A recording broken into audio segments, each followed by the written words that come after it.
ሰላም ጤና ይስጥልን የሀቅና ሳቅ ሚዲያ አድማጮቻችን ዜና ማታን ይዘንላችሁ ቀርበናል። በዛሬ ዜና ማታችን የሀገር ውስጥና የውጭ ዘገባዎችን ወደ እናንተ እናደርሳለን። በመጀመሪያም ኢትዮጵያ የአልጀርሱን ስምምነት ልትሰርዝ ይገባታል ሲሉ ባለሙያዎች ተናገሩ። በቀድሞ የኢትዮጵያ ጠቅላይ ሚኒስትር መለስ ዜናዊና የኤርትራ ፕሬዝዳንት ኢሳያስ አፈወርቂ የተፈረመው የአልጀርስ ስምምነት ባለ 6 አንቀጽ ሰነድ ሲኖረው 4 መሰረታዊ ግቦች እንዳሉትም ይታወቃል። የኢትዮጵያ መንግስት ስምምነቱን ባከበረበት መንገድ እየተጓዘ ቢሆንም ኤርትራ በኢትዮጵያ ላይ እየፈጠረች ያለው ተጽዕኖ ስምምነቱን ማቋረጥ የሚያስችል ነው የሚሉት የጂኦ ፖለቲካ ስትራቴጂና ሴክሬታሪ ተንታኝ ያፌት መኮንን አሁን ላይ ኢትዮጵያ የአልጀርስ ስምምነትን ማቋረጥ ይጠበቅባታል ብለዋል። አስቀድመው ስምምነቱ ላይ ክፍተት እንደነበረ በማንሳት እንዲሁም ኤርትራ የስምምነቱ አካል በግልጽ እየጣሰች በመሆኑ የህዝብ ተወካዮች ምክር ቤት ስምምነቱን በመሰረዝ ወደ ድርድር መሄድ እንደሚገባ አቶ ያፌት ተናግረዋል። ስምምነቱ አስቀድሞም ችግር ያለበት እንደነበረ የሚያክሉት የዓለም አቀፍ ግንኙነት ባለሙያው ደግሞ ዶክተር ግዳይ ደገፋ የኢትዮጵያ መንግስትም ይሁን የኤርትራ መንግስት ስምምነቱን አላከበሩም ሲሉ ተናግረዋል። አሁን ላይ የተፈጠሩ ያሉ ውዝግቦች በብሔራዊ ጥቅም አተረጓጎምና የስልጣን ጥቅም ትርጉም ላይ ከፍተኛ የግንዛቤ ችግር በመኖሩ እንደሆነ ያነሱት ባለሙያው ስምምነቱን ከማፍረስ ይልቅ በዓለም አቀፍ ህጎች ችግሮቹን ለመፍታት መሞከር ይሻላል ይላሉ። ዓለም አቀፍ የህግ ባለሙያው አቶ ጥጋቡ ደሳለኝ መንግስት ለስምምነቱ ተገዥ መሆን እንደሚገባውም ነው የተናገሩት። ስምምነቱ አስቀድሞ ጥናት ሊደረግበት ይገባ እንደነበር ያነሱት ባለሙያዎቹ ኢትዮጵያ አሁን ላይ ስምምነቱን አላከብርም ካለች የዓለም አቀፍ ድንበር ኮሚሽን የሰጠውን የድንበር ላይ ውሳኔ አላከብርም እንደማለት የሚቆጠር በመሆኑ ስምምነቱን መሰረዝ እንደማይቻልና በአገሪቱ ላይ የሚያሳድረው ተጽዕኖ ቀላል እንደማይሆን ይገልጻሉ። የጂኦፖለቲክስ ስትራቴጂና ሴኩሪቲ ተንታኝ ያፌት መኮንን ግን ኤርትራ ዓለም አቀፍ የድንበር ኮሚሽን ለኢትዮጵያ የወሰነውን እና የአልጀርሱ ስምምነት አካል የሆነውን ህግ ቀድማ በመጣስ የኢትዮጵያ ግዛት በመቆጣጠሯ ኢትዮጵያ ስምምነቱን ብታፈርስ ተጠያቂ አያደርጋትም ባዮች ናቸው። ሲንጋፖር በምስራቅ አፍሪካ የመጀመሪያ ኤምባሲዋን ኢትዮጵያ ውስጥ ልትከፍት ነው። የሲንጋፖር ጠቅላይ ሚኒስትር ሎረንስ ወንግ አዲሱ ኤምባሲ ሲንጋፖር ከኢትዮጵያ ጋር ለምታደርገው አጋርነት ቁርጠኛ እንደሆነች እንዲሁም በሀገሪቱ ስትራቴጂያዊ አስፈላጊነትና እምቅ አቅም እምነት እንዳላት ተጨባጭ ማሳያ ነው ብለዋል። አዲስ አበባ በመገኘታችን ከአፍሪካ ህብረት ጋር በተሻለ ሁኔታ ግንኙነት እንድንፈጥር ስለ አፍሪካ ያለንን ግንዛቤ እንድናሰፋና አዳዲስ የትብብር ዘርፎችን እንድንቃኝ ያስችለናልም ብለዋል። እንደ አውሮፓውያን አቆጣጠር በ2027 ይከፈታል ተብሎ የሚጠበቀው ኤምባሲ ለሲንጋፖር፣ ለግብጽና ደቡብ አፍሪካ ቀጥሎም በሀገሪቱ 3ኛ የዲፕሎማሲ ቢሮ ይሆናልም ተብሏል። በምዕራብ ሸዋ ዞን የሰላም አማራጭን የተቀበሉ የሸኔ ታጣቂዎች እጅ ሰጡ። በምዕራብ ሸዋ ዞን ሜታ ውልቂጤ ወረዳ ነፍጥ አንግበው የህዝብን ሰላም ሲነሱና ልማት ሲያደናቅፉ የነበሩ ሸኔዎች የሰላም አማራጭን በመቀበል የቡድኑን ምክትል መሪ ጃል ቦሬሳን ጨምሮ 9 የቡድኑ አባላት ከነሙሉ ትጥቃቸው እጅ መስጠታቸውን የክፍለ ጦሩ አዛዥ ኮሎኔል ጸጋይ በርሄ ገልጸዋል። ዋና አዛዡ ክፍለ ጦሩ በተሰማራበት የግድ ዳጅ ቀጠና አመርቂ ውጤት እያስመዘገበ መሆኑን ጠቅሰው ለህዝብና ለሀገር ልማትና ደህንነት ሲባል በየጫካ የሚንቀሳቀሱ አካላት የሰላም መንገድ በመከተል መደበኛ ህይወታቸውን መምራት እንደሚጠበቅባቸው አስገንዝበዋል። ዘገባው የክፍለ ጦሩ የሰራዊት ስነ ልቦናና ግንባታ ነው።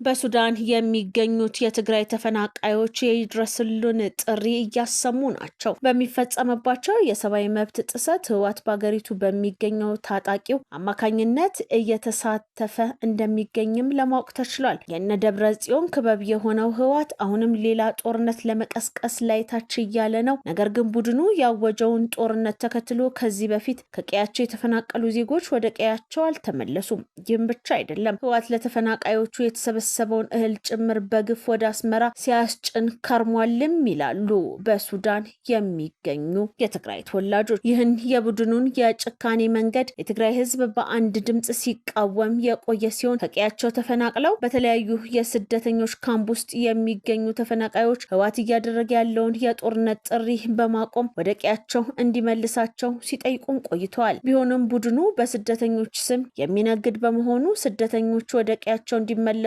በፍጹም አይፈልጉም፣ እኛንም እንደ ሰው አያየንም ይላሉ። ይህ ደግሞ በአንድ ወቅት እነ ሞንጀሪኖ ከተፈናቃዮች ጋር ባደረጉት ስብሰባ ተፈናቃዮች በግልጽ ተናግረውትም ነበር። ከትግራይና ከተለያዩ አካባቢዎች የተፈናቀሉ ዜጎች እስከዛሬ ድረስ ባገኙት አጋጣሚ የህወሓትን አካሄድ እየተቃወሙ ያለ ሲሆን በወልቃይትና ከአጎራባች አካባቢዎች ተፈናቅለው በሱዳን የስደተኞች ጣቢያ የሚገኙት የትግራይ ተወላጆች በህዳር 14 2018 ዓ.ም የተቃውሞ ሰልፍ ማድረጋቸው ይታወሳል። በሰልፉ ላይም የሰብአዊ መብታቸው እንዲከበርና የምግብ ፕሮግራም ቅነሳ ዳግም ታይቶ እንዲስተካከልላቸው ጠይቀዋል። የትግራይ ስደተኞች በሱዳን ለጆሮ በሚከብድ ሁኔታ እየተሰቃዩ ህወሓት ግን ዛሬም ከአልቡርሃን ኃይልና ግብጽ ጋር በመሆን የጦርነት ቅስቀሳውን ቀጥሏል ሲሉም ይወቅሳሉ። ቡድኑ የትግራይ እናቶችና ህጻናት እንዲህ የተሰቃዩ ፋኖን፣ የሻዕቢያ ወታደርና ሌሎች ታጣቂ ቡድኖችን በመቀለብ ተጠምዷል፣ እኛንም ረስቶናል ይላሉ። በየብስ የተዘጋችው ኢትዮጵያ የባህር ኃይሏን መልሳ እያደራጀች ባለችበት በአሁኑ ወቅት የኢትዮጵያና የጣሊያን ባህር ኃይሎች በትምህርት በስልጠናና በልምድ ልውውጥ ዙሪያ በጋራ ለመስራት የሚያስችላቸውን የሁለትዮሽ ስምምነት መፈራረማቸው ተገለጸ። የስምምነት ኢትዮጵያ የቀይ ባህር መዳረሻ ለማግኘት ያላትን ፍላጎት በይፋ እያስታወቀች ባለችበትና በቀጠናው ከፍተኛ ዲፕሎማሲያዊ ውጥረት በነገሰበት ወቅት መፈጸሙ እንደ ትልቅ ጂኦፖለቲካዊ እርምጃ ተወስዷል። በኢፌዴሪ መከላከያ ሰራዊት መግለጫ መሰረት የጣሊያን የባህር ኃይል ልዑካን ቡድን በአዲስ አበባ ተገኝተው ውይይት አድርገዋል። የኢትዮጵያ ባህር ኃይል ዋና አዛዥ ቫይስ አድሚራል ክንዱ ገዙ የጣሊያንን ልዑካን ቡድን ያመሰገኑ ሲሆን የጣሊያን የልዑካን ቡድን መሪ በበኩላቸው አገራቸው ኢትዮጵያን አጋሯ ለማድረግ ፍላጎት እንዳላትም አብራርተዋል። የጣሊያን ልዑካን ቡድን ጃልሜዳ የሚገኘውን የባህር ኃይል ጠቅላላ መመሪያና ቢሾፍቱ የሚገኘው የባህረኞች ማሰልጠኛ ማዕከል ከጎበኘ በኋላ ስምምነቱ በኢትዮጵያ ባህር ኃይል ምክትል አዛዥ ለኦፕሬሽናል ኮሞዶር ጀማል ቱፊሳና በጣሊያን ልዑካን መካከል ተፈርሟል። በአንዳንድ ተንታኞች እይታ መሰረት የስምምነት ምንም እንኳን በትምህርትና ስልጠና ላይ ያተኮረ ቢመስልም ከበስተጀርባው ያለው ጂኦፖለቲካዊ እንድምታ እጅግ የከበደና የጠጠረ ነው ይላሉ። አንደኛ ለኢትዮጵያ የባህር ኃይል ምኞት እውቅና መስጠት ጣሊያን በአውሮፓ ህብረትና በሰሜን አትላንቲክ ጦር ቃል ኪዳን ድርጅት ኔቶ ውስጥ ቁልፍ ሚና ያላት ሀገር ናት። እንዲህ አይነት ሀገር ምንም እንኳን ኢትዮጵያ በአሁኑ ሰዓት የባህር ዳርቻ ባይኖራትም የባህር ኃይሏን ለማሰልጠን መስማማቷ የአዲስ አበባን የባህር ኃይል መልሶ የማደራጀት እቅድ በቁም ነገር እንደምትመለከተውና እውቅና እንደሰጠችው ያሳያል። የጣሊያን ስትራቴጂካዊ ፍላጎት ጣሊያን በቀይ ባህርና በአፍሪካ ቀንድ ታሪካዊና ስትራቴጂካዊ ፍላጎት ያላት ሀገር ናት። በተለይም በአሁኑ ወቅት የባህር ላይ ወንበዴነትን እና በዓለም አቀፍ የንግድ መስመር ላይ የሚፈጠሩ ስጋቶች ባሉበት ጣሊያን በቀጠናው የጸጥታ አጋር ትፈልጋለች። ጣሊያን በጅቡቲ ቋሚ የጦር ሰፈር ያላት ሲሆን የስምምነት በቀጠናው ተጽዕኖ ፈጣሪ ከሆነ ኢትዮጵያ ጋር ያላትን ወታደራዊ ግንኙነት ለማጠናከር ያስችላታል። በቀጠናው ሀገራት ላይ የሚፈጠረው ስሜት ይህ ስምምነት በተለይ በኢትዮጵያ የባህር በር ጥያቄ ዙሪያ ስጋት ባላቸው የኤርትራና የሶማሊያ መንግስት ዘንድ በበጎ ላይ ይታይ ይችላል። ለኤርትራና ሶማሊያ አንድ የኔቶ አባል ሀገር የኢትዮጵያን የባህር ኃይል ማሰልጠኑ የአዲስ አበባን የማስፋት አጀንዳ እንደመደገፍ ሊቆጥሩት ይችላሉ። ይህ ደግሞ በትናንትናው ዕለት ኤርትራ ያወጣችውን ጠንካራ መግለጫ ተከትሎ መሆኑ ውጥረቱን ሊያባብሰው ይችላል። ለጅቡቲና ግብጽ ሁለቱም ሀገራት በቀይ ባህር የጸጥታ ጉዳይ ላይ የራሳቸው ጠንካራ አቋም ያላቸው ሲሆን አዲስ የባህር ኃይል ተዋናይ ኢትዮጵያ የምዕራባውያን ድጋፍ ሲፈጠር በቅርብ ይከታተላሉ። ይህ በኢትዮጵያና በጣሊያን መካከል የተደረገው የባህር ኃይል ስልጠና ስምምነት ከወታደራዊ ልምድ ልውውጥ የዘለለ ትልቅ ዲፕሎማሲያዊና ስትራቴጂካዊ መልእክት የሚያስተላልፍም ነው። ይህ ኢትዮጵያ የባህር ኃይል አቅሟን ለመገንባት የምታደርገውን ጥረት የአውሮፓ ሀያላን ሀገራት እየተቀበሉ መምጣታቸውንም ያሳያል ይላሉ ተንታኞች።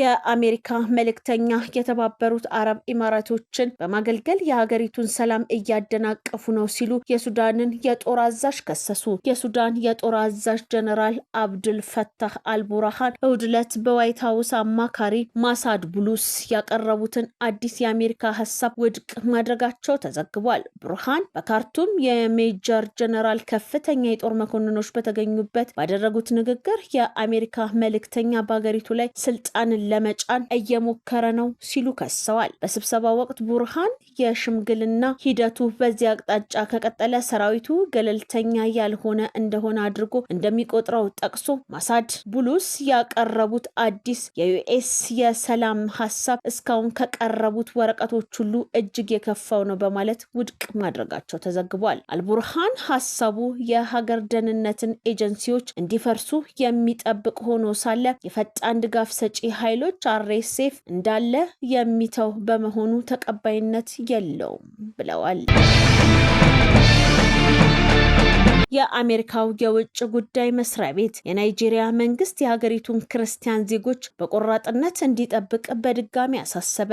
ዩናይትድ ስቴትስ የናይጄሪያ መንግስት ክርስቲያን የሀገሬው ዜጋ ከኢስላማዊ ታጣቂዎች መጠበቅ ተስኖታል ሲል ወታደራዊ እርምጃ እንደሚወስድ ደጋግሞ አስጠንቅቋል። በሀገሪቱ ውጭ ጉዳይ መስሪያ ቤት በኩል የወጣው መግለጫ በናይጄሪያ ኒጀር ግዛት ፓፒሪ ከሚገኘው የቅድስተ ማርያም ካቶሊክ ትምህርት ቤት የታገቱ ከ300 በላይ ተማሪዎችና መምህራን እንዲሁም ከጥቂት ቀናት በፊት ከኬቢ ግዛት በሚገኝ ማጋ የመንግስት የሴቶች አጠቃላይ ሁለተኛ ደረጃ ትምህርት ቤት 25 ልጃገረዶች ላይ የተፈጸመውን ጠለፋም አውግዘዋል። መግለጫው ለእነዚህ ወንጀሎች ተጠያቂ የሆኑት አጥፊዎች በፍጥነት ተይዘው ተጠያቂ እንዲሆኑም ጠይቋል። ዩናይትድ ስቴትስ የናይጄሪያ መንግስት ክርስቲያኖችን ለመጠበቅ ቁርጠኛ እንዲሆንና የተሻለ ስራ መስራት እንዳለበት ባወጣችው መግለጫ ጠይቃለች። ናይጄሪያውያን በሀገራቸው እንዲኖሩ፣ እንዲማሩ እና ያለ ሽብር ስጋት ሃይማኖታቸውን በነጻነት እንዲያራምዱ መንግስት ደህንነታቸውን ሊያረጋግጥ ይገባል ሲል በመግለጫው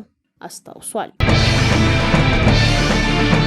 በኢራን የኤሌክትሪክ ኃይል ለማግኘት ከሚቃጠል ማዙት ከሚባል ቆሻሻ ኬሚካል በሚወጣ ጭስ የተነሳ በአመት 58975 ኢራናውያን መሞታቸው ተገለጸ። ኢራን የገጠማትን የኃይል እጥረት ለመወጣት በምታደርገው ጥረት የሀገሪቱ ባለስልጣናት የኤሌክትሪክ ኃይል ለማግኘት ሰልፈርና ሌሎች አደገኛ ንጥረ ነገሮችን የያዘ ከፔትሮሊየም ቅሪት የሚገኝ ማዙት የሚባል ቆሻሻ ኬሚካል ሲያቃጥሉ መቆየታቸውም ተብራርቷል። እንደ ቀዳሚዎቹ የኢራን መሪዎች ሁሉ የፕሬዝዳንት ማሱድ ፔዥኪሃን መንግስትም ሀገሪቱ የገጠማትን የኃይል እጥረት ለመፍታት ይህንን ማዙት የሚባል አደገኛ ንጥረ ነገሮችን የያዘ ቆሻሻ ኬሚካል ማቃጠልን በአማራጭነት መጠቀም መቀጠሉን አልጀዚራ ዘግቧል። በዚህም በመላ ሀገሪቱ በሚገኙ 14 የሚደርሱ የማዙት ቆሻሻ ኬሚካል ማቃጠያ ጣቢያዎች እስከ ህዳር አጋማሽ ድረስ በየቀኑ 21 ሚሊዮን